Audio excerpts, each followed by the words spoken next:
pays me every time I say charter. I pay him. So Okay. anyway, just kind of a little laugh amongst coworkers and things. But the Gardener's Corner program today is also on WKRX 96.7 FM and 1430 AM. My name is Rob Hall. We welcome you into the broadcast that's brought to you today by South Boston Memorials, Our Pride Foods, makers of Our Pride Premium Pimento Cheese Spread and Dip, and T.G. Brooks Company, pretty much a landmark in Timberlake. They've been in business since 1936, and we'll tell you all about our fine supporting sponsors somewhere along the path today on the Gardener's Corner program. Our special guest today is kind of a 2-week deal in a row for him. Yeah. Back to back. Would like to make welcome the horticultural agent for Person and Granville counties of the North Carolina Cooperative Extension Service. If you would at this time, please make welcome Mr. Johnny Coley. Good morning, Johnny. Good morning, Rob. Good morning. Good to be back. Got a double header going here. So yes, sir. Glad to have you back with us. Yeah, sure am. Anyway, last week, Johnny and myself had talked about a lot of topics that Johnny had came up with that we felt like that would be a good time of the year. And quite honestly, folks, we didn't make it through all of the topics. So we're going to kind of pick up and readdress and reiterate a few thoughts. And, last week we were talking about June bugs. And, June bugs come from grub worms. And we are going to talk about that a little bit more. And we had also talked about reseeding loans and different things like that, and putting out pre-emergence to where if you're reseeding your loan, you don't want to put out your pre-emergence at the same time of seeding your loan, because you'll be wasting time and money. That's right. That's so right. A lot of the pre-emergents don't know a fescue seed from a crabgrass seed, so you don't want to put them out together for sure. In the fall, a lot of people, are getting ready to reseed and do some reseed. I know my mom's getting ready to reseed quite a bit of area of her yard, and just waiting on the temperatures to cool down, which they did some from last week. We're a whole lot cooler than we were last week, which gives us a taste of fall in the mornings. But we'll in the middle of September, middle of October is our prime time to do the reseeding. We did talk about grub control last week, Rob, and wanted to sort of readdress some grub control issues. Grub control is our first line of defense against, as you mentioned, the June bugs and Japanese beetles. Japanese beetles were very difficult to deal with this year, so we wanted to address sort of the first line of defense against them is getting rid of the grubs. And the grubs actually will go back into the Japanese beetles. The adult Japanese beetle go back into the ground this time of year and lay their eggs, and then the eggs turn into the larvae. This is the white grub that a lot of times when you're digging up or digging in the soil or planting a tree or something, you'll dig up these white grubs. And this is a good time to control these, because this is actually the immature stage of the Japanese beetle. We addressed this a little bit last week. Just wanted to reiterate some things, give maybe some more products that were maybe available for grub control. According to the calendar, and by going with insect calendars, it always is affected by weather, but August and September would be 2 of your prime months to control these grubs. I think I mentioned the product last week called bifenthrin, which is an active ingredient in several different products. Bifenthrin alone will not actually control grubs. I have to recant that from last week. Bifenthrin, in combination with other insecticides, will. But imidacloprid is an active ingredient that you can find in a lot of different products that will help control the grubs. A caller we had last week mentioned milky spore. Did a little bit more research on milky spore as far as the timing on that. Milky spore has to be put out 3 times per year for a 2-year period. And usually the best times to put it out is around Memorial Day, around the 4th of July, and around Labor Day. Those 3 times during the year, and you have to do that for 2 years to get the spores built up. And usually about a 20-pound bag will treat maybe around 7,000 square feet. So just gives you an idea for the milky spore. That is a biological control. It's actually a fungus that gets into the soil and builds up in the soil and will actually kill the grubs for a long period of time. After you do that 2-year period, it will last in the soil for 7 to 10 years. So it's it lasts a while after you do it for those 2 years, and then you have to reapply after that 7 to 10 year mark. So just some more grub control products. One other one that I found actually at a local retail store here in Roxborough had the active ingredient of trichlorfon, which is a trichlorfon. That's the active ingredient. Really, that product was actually a Bayer product, but they're different brand names with different active ingredients. But quite a few on the shelves. I looked some this week, and there are quite a few grub control products out there. So just look and see which one works best for you. Most of them that I saw were granular, which are a little bit easier to put out than the liquid, because you can just spread it, with the spreader. It's a little bit easier to put out, and it'll cover a certain, amount of square feet. One question we had last week too was applying grub control during seeding. Couldn't find anything that really addressed doing that. Grubs are usually going to feed on the roots of the grass, Right. the grass that is up and established. That, and especially in August, September, that's when they're going to be feeding the most. So it's a good time to control. But if there's no roots there for them to really, when you're reseeding, a lot of times you're doing away with the turf that's already there. It's not necessary probably to control them at that time. If you have established grass and you have some roots there and you have a grub control, it's not going to hurt to do it at the same time. Right. It's definitely not going to hurt So the seeding process. if you're reseeding, doing a lawn renovation, no need to put out grub The control. grub control, unless when you tear it up, you actually see a bunch of grubs. You might want to put some Right. out there, but But really, you're tearing it up. There's really no food source for the grubs. But if you're just plugging or aerating and overseeding, Exactly. you could go ahead do your and grub treat for control. grubs. Exactly. Johnny, a lot of people call in and ask questions, about moles. And now, when a mold is tunneling into the lawn, they are actually tunneling in search of food, correct? Exactly. Now, is it the grubs? Is what the moles are after? That's one of their food source is the Okay. grubs. So if you can get rid of the food source by getting rid of your grubs, you can control your mole population quite a bit. So that's a good point, Rob.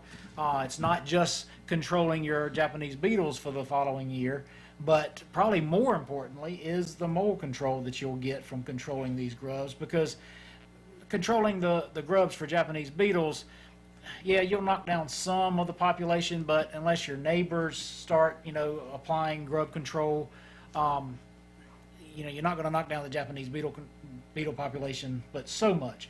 But the mole population can be very centralized in your yard. If you're having trouble, you control the grubs in your yard. That's going to keep the moles out of your yard. So. Yeah. Well, that's pretty much about like any kind of pest that you may have, whether you've got, raccoons or possums or whatever coming in your yard.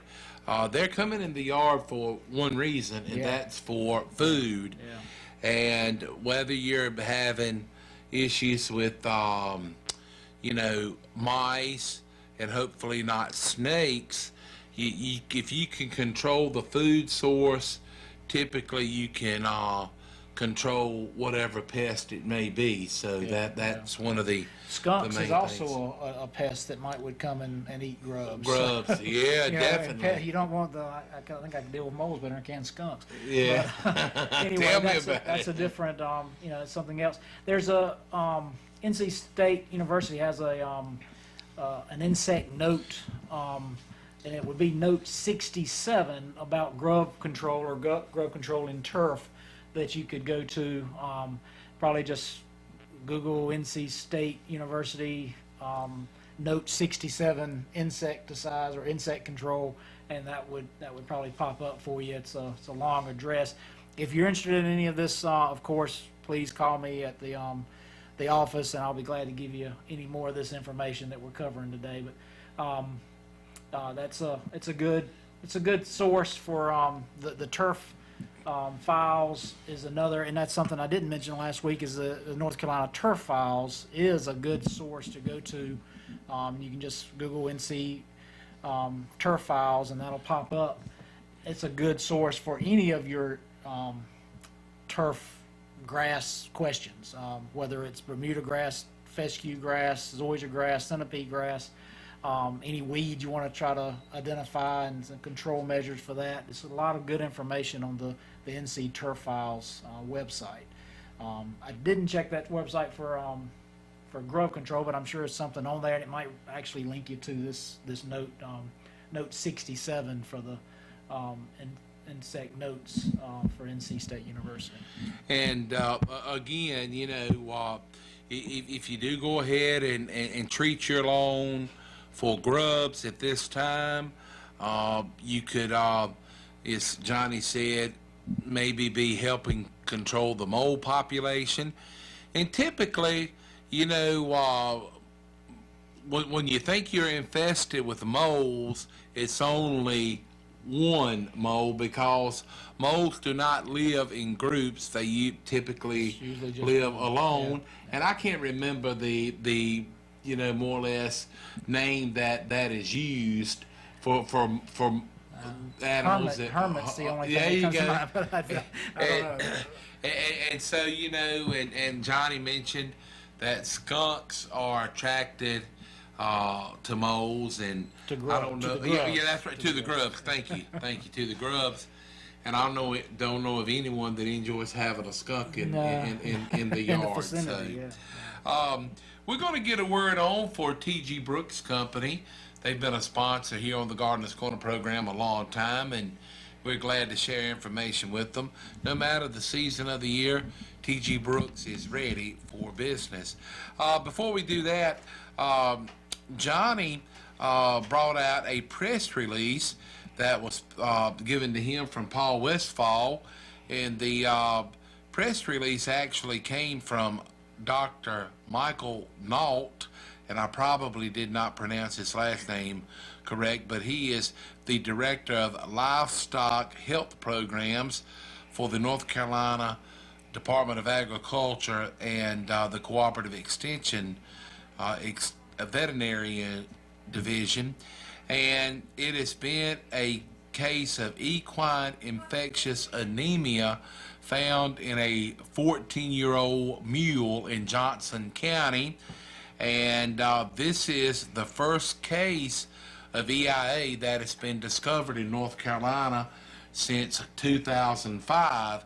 So all equine owners, it's a good idea to have your horses, mules, and donkeys tested once a year for EIA, and that is what is commonly called a Coggins test.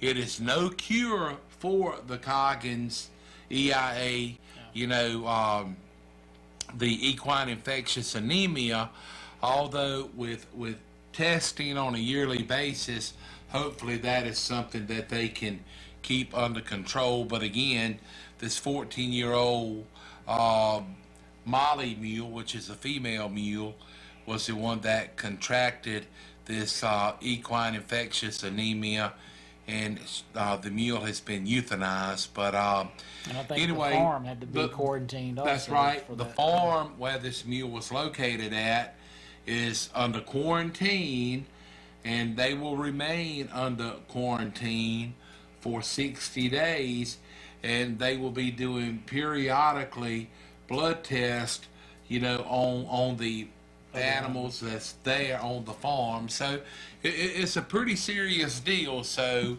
uh, a lot of people just kind of turn the old blind eye to the idea of having Coggins, but not only are you protecting, your animals, you're also helping to protect other equine Especially animals. trail rides this fall. That's Probably right. coming up, a lot of people doing trail rides. You don't want to spread diseases That's like this. that's to right. other- That's to exactly other right. animals. So, all right, let's go ahead and get that word on for T.G. Brooks Company.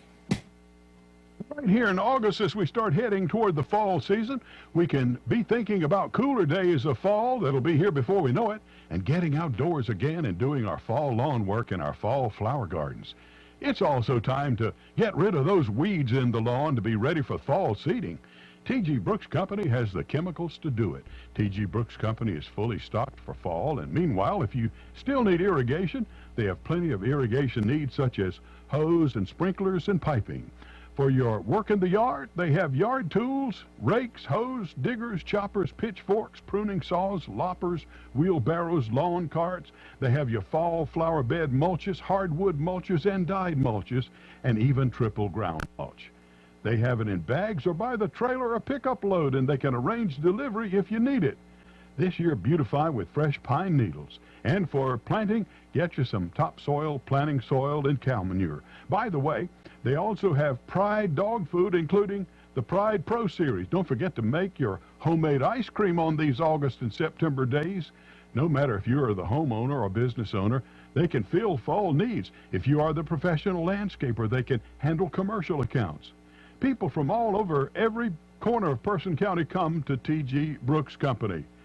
They have been there since 1936, and when you finish up the day, don't forget that hand-cut ribeye steak custom cut to your thickness right there in the store. You'll be thankful, like everybody is, when it comes from a visit to T.G. Brooks Company in Timberlake.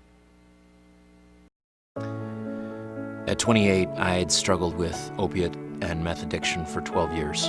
I lost everything, and I still thought I was in control. And that's when a friend told me about Elite Rehab Placement. They found me a program that fit my needs. It was a small enough program that I could get that one-on-one attention, and they gave me the tools I needed to get sober.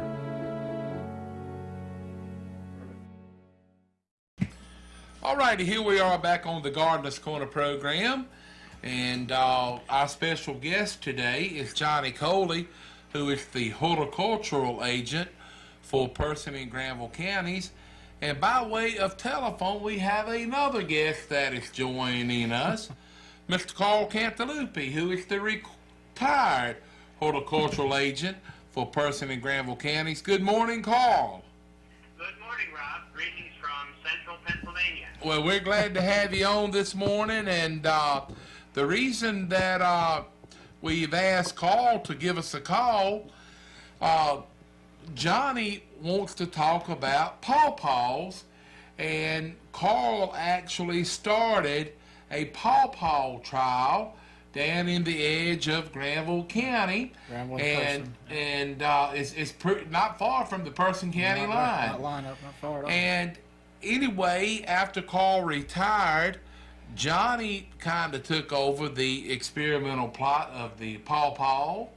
And Carl, in his time with dealing with Paw Paws, he has traveled around to several different Paw Paw festivals, and he has also been a featured speaker at the Paw Paw Festival in Winston-Salem. Is that correct, Carl? Yeah, that's right, Rob.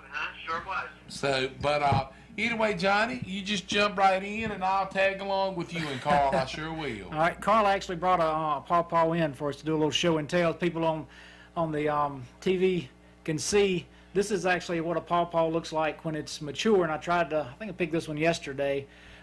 This is a trial that Carl planted 2007, correct, Carl? That's right. Yeah, 2007 started the trial, so it's in its 10th year. But this is a mature Paw Paw. Looks large pear or maybe a mango or something as far as the size and everything goes. But Carl started this to see if it was a feasible crop to actually grow in this area. And there are some native pawpaws. Is that correct, Carl? Yeah, it's native to North Carolina, and it goes all the way up to Pennsylvania and then west to Illinois, Missouri, and the eastern tip of Kansas, eastern tip of Texas, and then the northern parts of Mississippi, Alabama, and Georgia. So that's kind of the region of geographic adaptation. As far as the native part of it. And in the trials, we've got 4 different varieties planted. Carl planted 4 different varieties, 6 plants of each variety, so it's 24 in the group. I think we've lost 2 plants, 2 trees throughout the research, but so it's 22 out there left. But it's sort of an iffy crop somewhat because a late freeze can sometimes get the fruit by getting the blooms if it blooms too early. And actually this year, Carl, we were up there early on and they were blooming. I just knew it was going to get hit by a late frost, but we have a pretty good crop this year. I've already collected probably 40 pounds altogether of the fruit, and there's probably at least that much more up there. I'm going to cut this fruit open here so we can show the viewers that are on the TV, radio. We'll try to describe it as good as we can. Well, now, Carl, does it, unless my memory fails me, hadn't you said, a few years back that pawpaws would bring somewhere maybe around $4 to $5 per pound?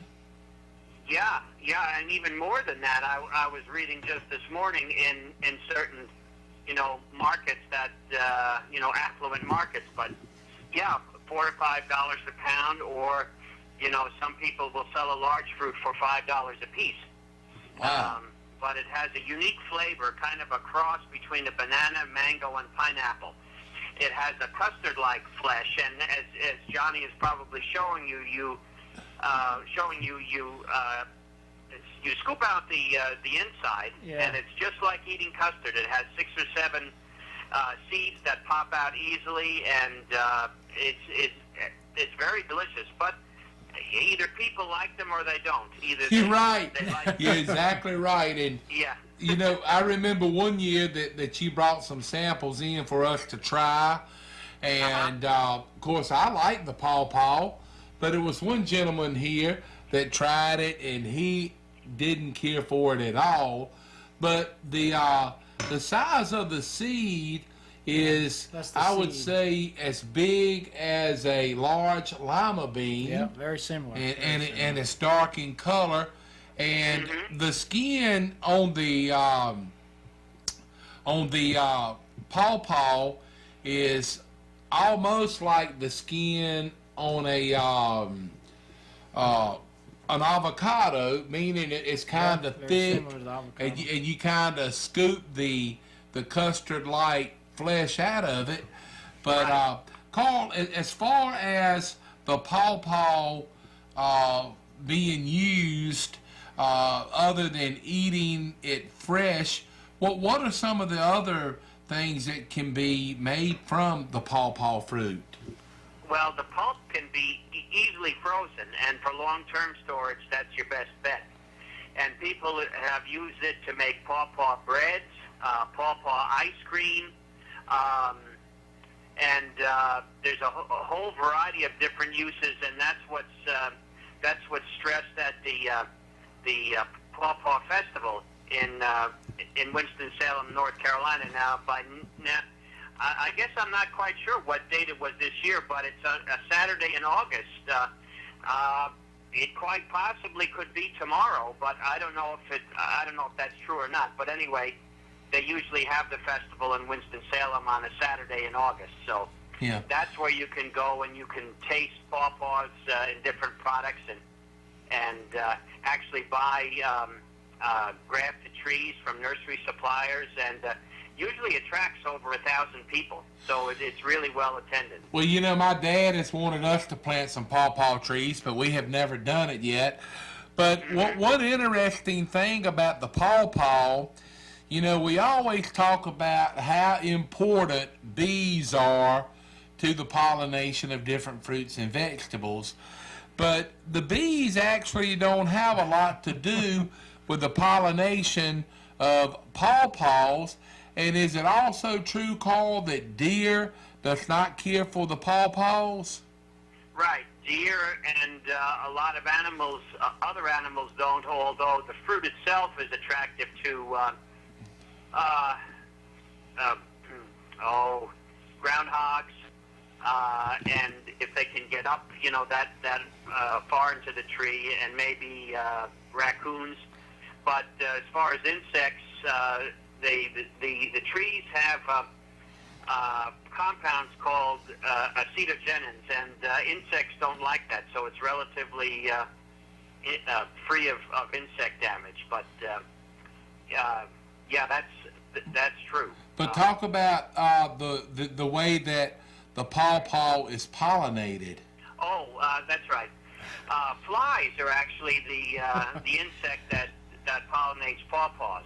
Yeah. And I mean, people probably still do it today, but if you some people that have pawpaw orchards will hang some raw meat in some of the trees to attract flies. That's one way of getting them to pollinate. So flies and wind are the principal sources of pollinating, and the male and female reproductive structure is in the same flower, so it really doesn't. The pollen doesn't have to travel that far to become pollinated, but it's just the weather conditions and the availability of flies to go ahead and transfer the pollen. Yeah. Well, now, Johnny, of the test plot that you're kind of the steward of, more or less, with the variety, I don't remember all the varieties, but it's one of them, Susquehanna. Susquehanna, yeah. And one of the Shenandoah, Allegheny. Allegheny. The Potomac and Allegheny. Yeah. Okay, so now, Johnny, did you have any luck Googling the Paw Paw Festival in Winston-Salem? It won't bring up this year's. It looks like maybe September 9th. Even. Okay. Well, that's good. They moved it back then, yeah, so people still have a chance to come then. That's good. Yeah, it's either this weekend or September. It says commercial Paw Paw workshop planned for September 9th, 2017. I don't know. You probably, if you're interested in going, don't head out on my account. I'm not getting a good read on 2017, but it looks like normally it would be the last Saturday in August. Well, that would be this week, and they could be having a workshop. But any of our listeners, if you contact the Forsyth County Extension Service, they could give you that information. And unfortunately, I don't have the telephone number to the Forsyth Extension Service. But Carl, when you attended the Paw Paw Festival, it was actually centered around the extension office, correct? Yeah, we're at the extension office in their meeting room, Uh-huh. and they had lines. You know, you get in line and you can you stop by tables that have the Paw Paw products already made. So you bring your plate and you can sample a whole variety of dishes that are there. He's not always there every year, but a good several years he's been there. That is Neil Peterson, who is the plant breeder that has bred these varieties that with fruits that weigh from a half a pound to a pound and over. So he's the guy that deserves the credit for really making the Paw Paw, helping to make a comeback of the fruit, which largely there wasn't much breeding or any research work done with the Paw Paw after 1917. Blueberries were becoming popular, and there's a lot of focus on blueberry research. So Neil actually bought plantations and obtained budwood, and it's from these old trees that were still standing. He's developed the varieties that are available, from now. And I sent a list of nurseries that propagate Neil Peterson's varieties. Right. If people want, to know where to buy them from, they can contact Johnny to get that list. Yeah, I got that this morning, Carl. Appreciate you sending that. You mentioned some animals that some that don't like them, which is the deer, which is a good thing. I actually had one fruit this week. I think it may have been yesterday when I was out there. It was still on the tree, and it had just been eaten from it hadn't fallen off the tree, and they didn't take it off the tree. They just evidently sat on a branch. I don't know whether it was a raccoon or a possum or what it was, but it just ate the fruit. Yeah. I counted that fruit as one, but I didn't weigh it, so we won't let it count against the weight, but we do let it count for the number of of produce we got off of that tree. But that was amazing. We just ate the whole thing right up there. Well, I've discovered that too. Carl, with the fruit selling for $4 to $5 per pound, and maybe more, and then sometimes one actual pawpaw selling for $5. If you could have several of these trees that would have 40 or 50 pawpaws on it, that could generate a little bit of funds. That is, once you have the market created for it. And Carl, you taught us over the years, it's all well and good to plant this and that, but if you're doing it to make money, you need to have your market established before you even plant. Right, and people shouldn't look at planting extensive acreages of pawpaws and hope to become an overnight millionaire. It's just not going to happen.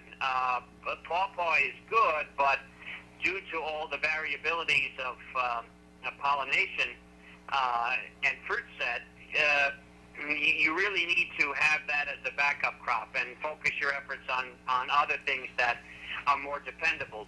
But the years that you do get a good crop, it can be quite rewarding. But don't put your eggs all in one basket, and don't hope that this is going to be the crop that's going to save everything else. It isn't. Yeah.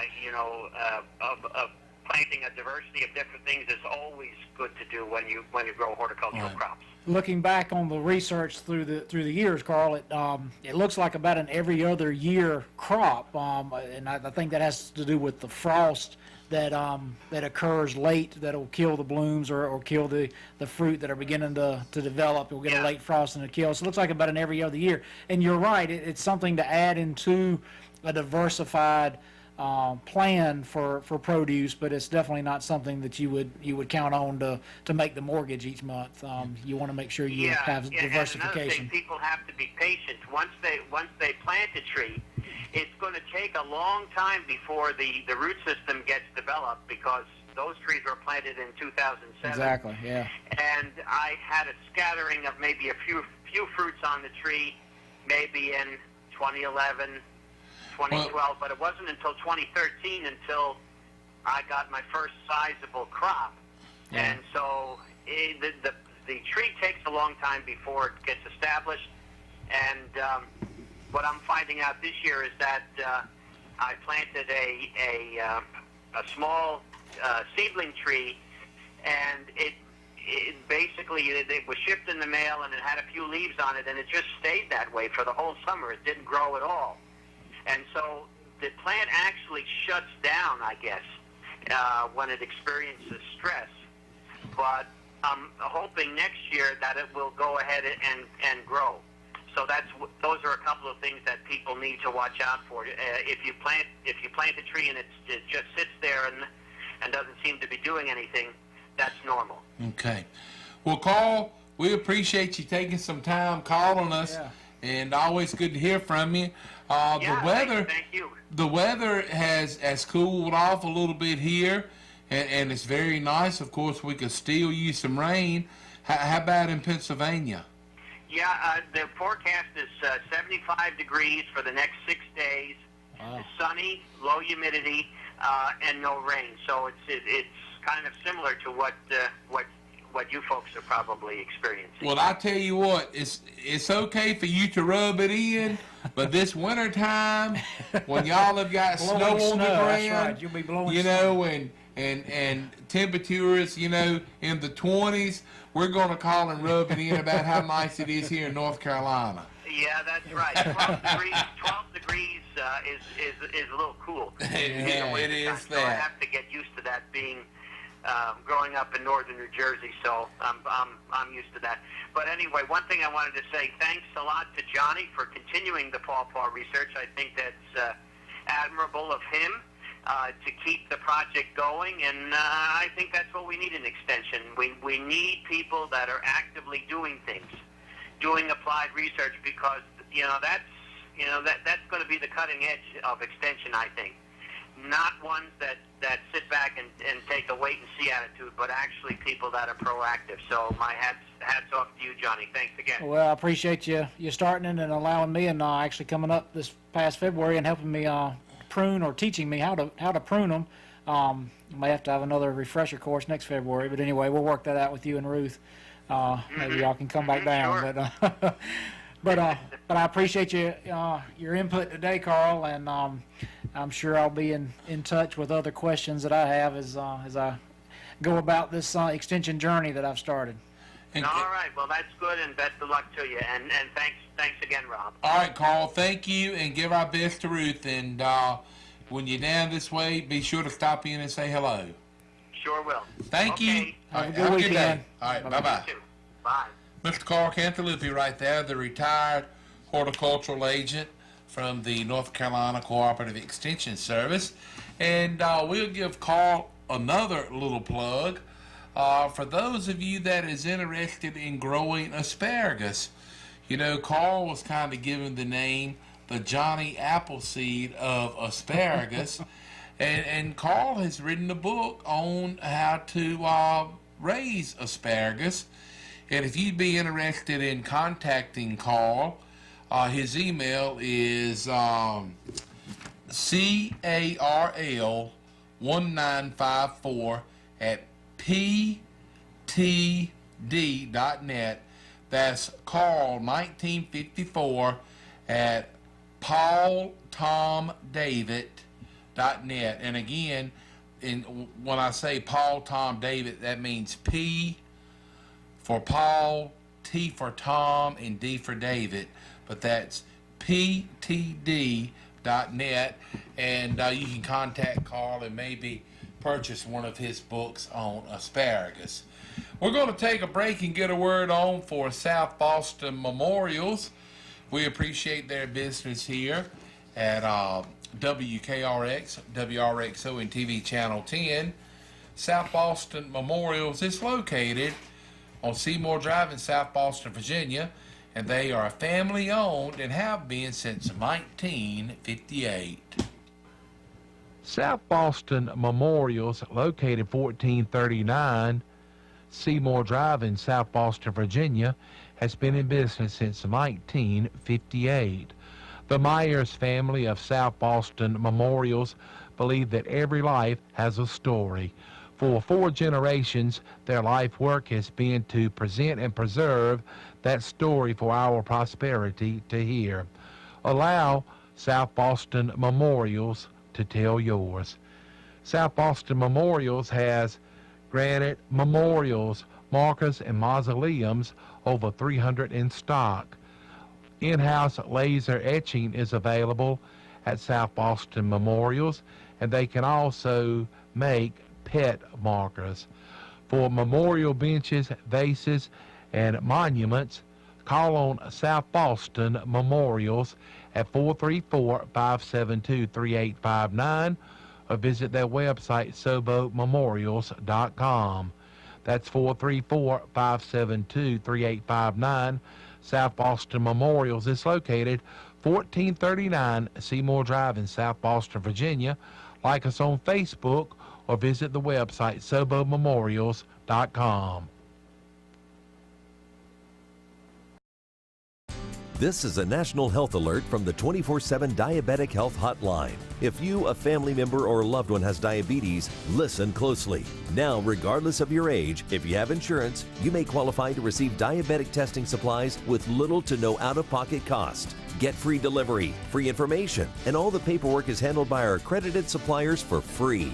Call the 24/7 Diabetic Health Hotline now for details. Toll free at this number.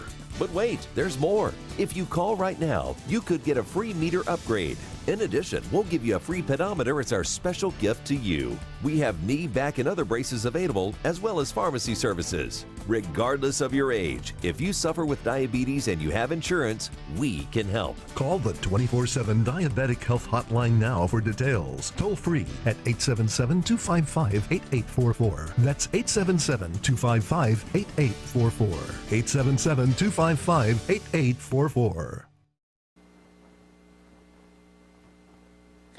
All right, here we are back on the Gardener's Corner program. Johnny Coley is our guest today. We just had a phone call from Mr. Carl Cantalupi. And if you was unable to hear all of Carl's side of the conversation, our apologies. We've had a little problem with a cable here at the station, but we think we've narrowed it down to the one that's causing the problem. So hopefully Conrad can address it and get that up and going. But what I was going to say, Johnny, you did locate the telephone number to the Forsyth County Extension Service. Yep. If someone wants to inquire about the upcoming Paw Paw Festival. Yeah, it looks like maybe it is going to be tomorrow. It looks like usually it is the last Saturday in August. But the number for the Forsyth County Center is 336-703-2850. So again, 336-703-2850. So give them a call and they can tell you for sure to confirm that date, but it looks like it's going to be tomorrow. And that might be a nice little outing. And as Carl said, if you attend the Paw Paw Festival, you could purchase some small, trees. But, just bear in mind it's going to take 5 or 6 years, Which at is best. pretty common for most fruit trees, Right. especially the size you're going to be getting. I think the ones Carl got were bare root that he started this year. And from a bare root tree, 5 to 6 years isn't uncommon, even for pears and apples and other fruit crops. So it's it's not it's a long time. It's not like pecans. Pecans 15 to 20 years before you start getting good crops of them. So it's not a real long crop, but it's it's going to take you a little while to start developing a tree big enough to get a lot of fruit off of. The Carl mentioned some things that you could make out of them. The lady that actually has the pawpaws on her property that we're doing the research on, she makes what she calls Paw Paw Pops. She makes a pulpery. She blends up the pawpaw pulp, and then sometimes mixes it with other things. But it's all natural, and she freezes it. She just puts it in a little. She sells them at the Durham Farmers Market over in Durham. But the little Paw Paw Pops, and I had one the other day mixed with passion fruit, and it was very good. It was very good and healthy. She doesn't add any additives. You don't have to add anything to it, no sugar or anything, and it's real tasty. It's sort of like you mentioned, pudding type texture. Right. And it sort of has some maybe citrus and banana undertones. So it's a very good fruit. Not something, as Carl mentioned, that you're going to get build an empire on probably but it's definitely something to think about if you're thinking about starting different fruits and vegetables to add into the mix to diversify your produce. Yeah. All right, we're going to get a word on for Our Pride Foods, the makers of Our Pride Premium Pimento Cheese Spread and Dip. We're very proud of it because it's made right here locally in Roxborough, and it's some kind of good. Whether you're having it as a meal or a snack, you can't go wrong with Our Pride premium pimento cheese spread and dip. Goodness grows in North Carolina. Our Pride Premium Pimento Cheese Spread and Dip is made in Roxborough. You can pick up some to enjoy at T.G. Brooks Company, Twins Market, Hurdle Mills Market and Butcher Shop, North Main IGA, Food Lion, Just Save, Supply Line Discounts in South Boston, Virginia, Kenyon's Meat Market in Mebane, and Bacon's Meat Market in Hillsborough. Or you can enjoy it at Cole's Pharmacy, Trish's Espresso, and the Clarksville Station. Whether you're having our Pride Premium Pimento Cheese Spread and Dip for a snack or a meal, it's delicious. Our Pride Premium Pimento Cheese Spread and Dip is made by Our Pride Foods in Roxborough. Pick up some and enjoy it today. For extra flavor, try the jalapeno added. That's Our Pride Premium Pimento Cheese Spread and Dip. Well, here we are back on the Gardener's Corner program. Our guest today is Johnny Coley. Johnny, we've got just about maybe less than 3 minutes. So again, time has slipped away from us very quickly. It has. I'm just gonna cut this in the pawpaw into quarters, and just gonna show that again to the people that are watching us on TV, so you can see the fleshy part that you eat, and it's very good. I think. Yeah. Rob's gonna have some here. It's almost like eating a pudding. Yeah, it's like eating a pudding.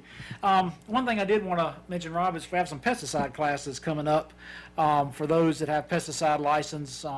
September, with the end of September 30th is a expiration date for some of the license, the X and the V license for if you have a private pesticide license. But some classes that are coming up September 5th. In Granville, Gary Cross, the agriculture agent for Person in Granville County, will have a V and X training.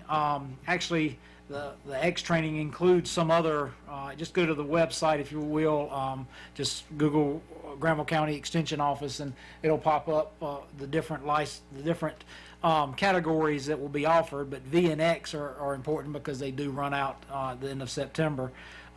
September 12th, I'll have a V training here in Person County at the Person County office, so you can get your V training. V trainings are somewhat difficult to get, so that we're trying to hit them hard here in September, so you can get those. September 19th, Paul McKenzie over in Vance County will have a training for V, so for the V category. And then September 26th over in Granville County, I'll again have a V and X and L and N and O. I'll have lots of different ones. Again, see the website. I'm covering quite a few categories on the 26th. So if you're needing pesticide credits to suffice your category, just check out the website. But pretty much looks like every Tuesday in September, we're going to have some kind of pesticide license training between Granville, Person, and Vance County. So just check those sites out, and if you're needing to pick up some credits, hopefully you'll make it out to one of those trainings. And if you're not on the internet, you can call the Person office 336-599-1195 or the Granville County office 919-603-1350. Anyway, I'm just sitting here enjoying the Paw Paw, and I would say that this Paw Paw has somewhere between 10 and 12 seeds in it. Okay. The quarter piece that Johnny shared with me had 3 seeds in it. Kilby, how many did you're still working on yours? Well, I'm about done with mine. But I like it. It's not too sweet, but it's good. Yeah, it's very good. Now the seeds that Rob's talking about, you could probably grow a Paw Paw from that seed. The seed varieties, or the varieties that we're trying in the trial are actually grafted, so they would not come back true to this particular variety growing it from a seed. Not to say you wouldn't get any fruit from it, but it would not be the variety that we're actually trialing in the trials that we're doing, just because those are grafted. And if they're grafted onto a different rootstock, it's going to create it's just a different different plant altogether than what you would have if you grew it from a seed. But And you know, one other thing before we leave you, if this was put in the refrigerator, they're a lot and- better and- chilled. and cooled down, Yeah. it would be a very refreshing treat. I prefer them a lot better chilled. They are. All right, let's go wrap it up. Special thanks to our sponsors, Our Pie Foods, T.G. Brooks Company, and South Boston Memorials. With that, we'll bid you a happy and safe weekend, and we appreciate you tuning in to the Gardeners Corner program. Thanks to Johnny Coley for sharing his knowledge with us, and thanks to the retired Carl Cantalupi for calling in. So again, a happy and safe weekend to everyone from us here at WKRX and TV Channel 10. Where, oh, where is pretty little Susie? Where, oh, where is pretty little Susie? Where, oh, where is pretty little Susie? Way down yonder in the Paw Paw Patch, picking up pawpaws, putting them in her pockets, picking up pawpaws, putting them in her pockets, picking up pawpaws, putting them in her pockets, way down yonder in the Paw Paw Patch. Come on, boys, let's go find her. Come on, boys, let's go find her. Come on, boys, let's go find her. Way down yonder in the Paw Paw Patch, picking up pawpaws, putting them in her pockets, picking up pawpaws, putting them in her pockets, picking up pawpaws, putting them in her pockets, way down yonder in the Paw Paw Patch. Where, oh,